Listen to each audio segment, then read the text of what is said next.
Saya tuh punya teman yang bisa melihat hal-hal yang gaib awal gitu ya. Orang itu kenapa? Awalnya sih saya tidak tertarik ya. Pas dia tuh nawarin mau nerawang aku. Dan dia tuh bilang ya, usaha kamu tuh gagal terus kenapa? Ada yang diguna-gunain orang atau ini nasib kamu aja? Hingga saya tuh tertarik untuk diterawang.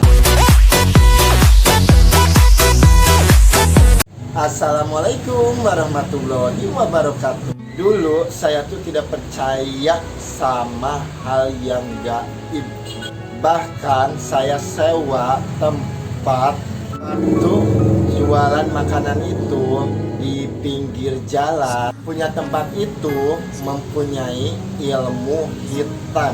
Saya sih tidak ada pikiran apa-apa. Bahkan dia tuh suka minta tolong ini itu, minta bantuan ini itu. Saya sih tidak ada pikiran jelek gitu. Apalagi dia tuh minjemin modal dan dia join usaha. Saya sih tidak berpikir dia akan jahat sama aku. Waktu saya jualan makanan karena sepi, saya pindah lagi ke rumah. Pindah di rumah ya sepi gitu ya. Di situ sih saya pasrah aja, usaha seadanya. Dan di situ tuh saya tuh punya teman ya. Teman saya tuh main ke rumah aku dan dia tuh bisa melihat hal-hal yang gaib. Dia tuh bisa gitu ya menerawang gitu ya. Orang itu kenapa? Dia tuh bisa gitu ya ngobatin orang kena santet dan lain-lainnya. Awalnya sih saya tidak tertarik ya. Pas dia tuh nawarin mau nerawang aku. Dan dia tuh bilang ya usaha kamu tuh gagal terus kenapa? Ada yang diguna-gunain orang atau ini nasib kamu aja? Hingga saya tuh tertarik untuk diterawang. Dan dia tuh kata teman aku tuh ya, kalau saya nerawang kamu tidak kesurupan, itu tidak ada yang guna-gunain kamu. Tapi kalau saya kesurupan, kata teman aku tuh, itu ada diguna-gunain. Kata teman aku tuh tanya gitu ya, ini siapa, pokoknya sih ditanya nih. Sih saya di situ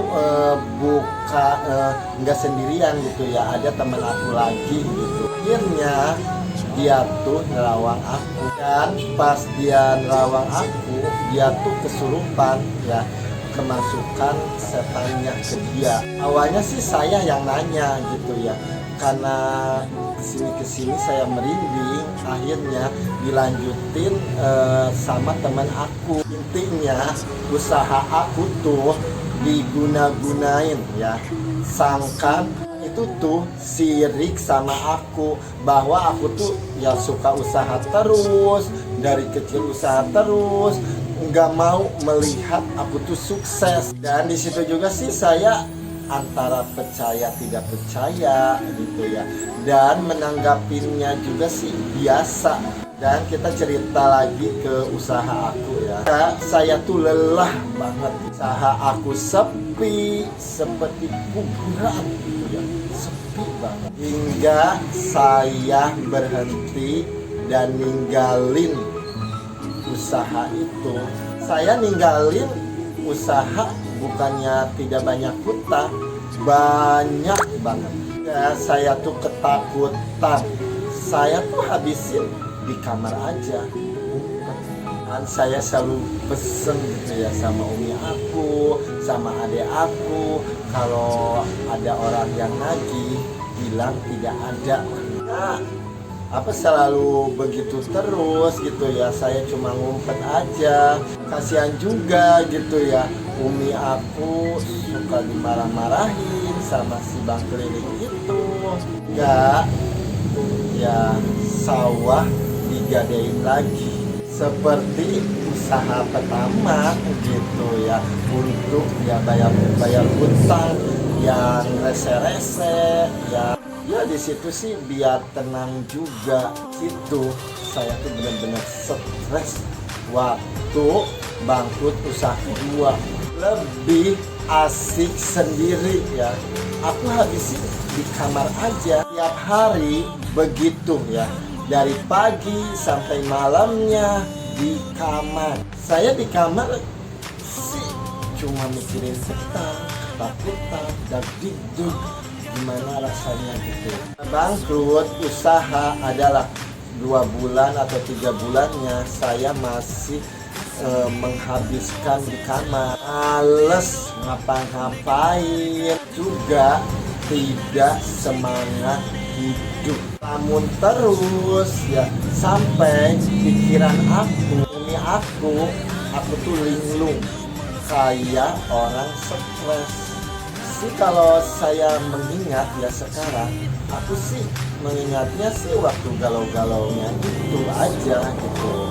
Waktunya kata Umi aku linglung, stres, sih saya nggak ingat. Sampai Umi aku tuh menangis ya, melihat aku begitu. Sampai sama Umi aku tuh, aku dibawa sama orang pinter.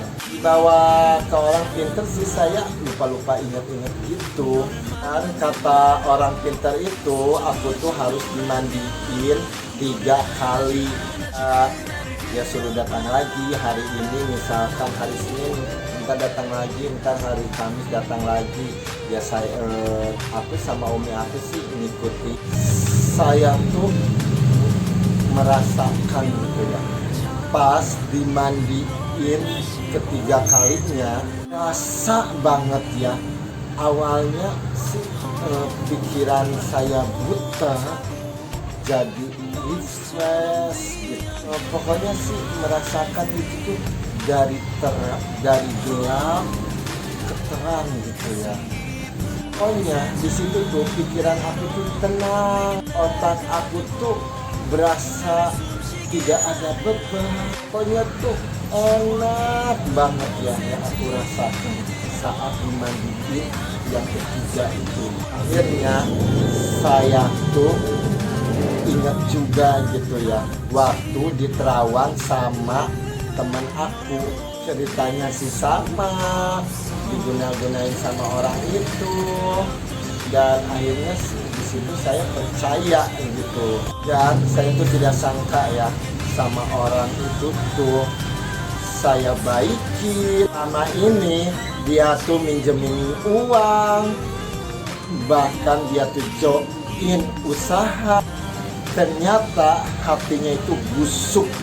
Sekarang saya tuh jadi perhatian aja ya sama orang-orang yang di sekitar saya. Ya lebih berhati-hati aja gitu ya, karena HP itu tidak bisa diteleman.